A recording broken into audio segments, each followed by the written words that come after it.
जैसा मैंने बताया कि गोल्ड की 100% रिकवरी हो गई है, लेकिन कैश 8,74,000 में से अभी करीब 5.5 लाख की ही रिकवरी हुई। राजू बताया, और दूसरे एक साहिल खान अलियास नियाज जो मास्टरमाइंड है, और तीसरा जितेंद्र।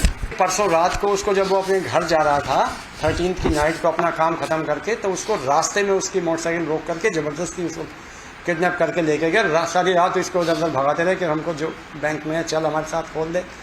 तो बैंक मैनेजर इतना इंटेलिजेंट था कि उसने रात में नहीं दिया, और ये भी बताया कि भाई एक चाबी मेरे पास होती है, मैं कुछ निकाल नहीं सकता।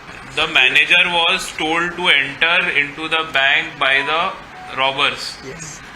There is no sign of forced entry into the bank. There is also no sign of forcefully abducting the manager so far.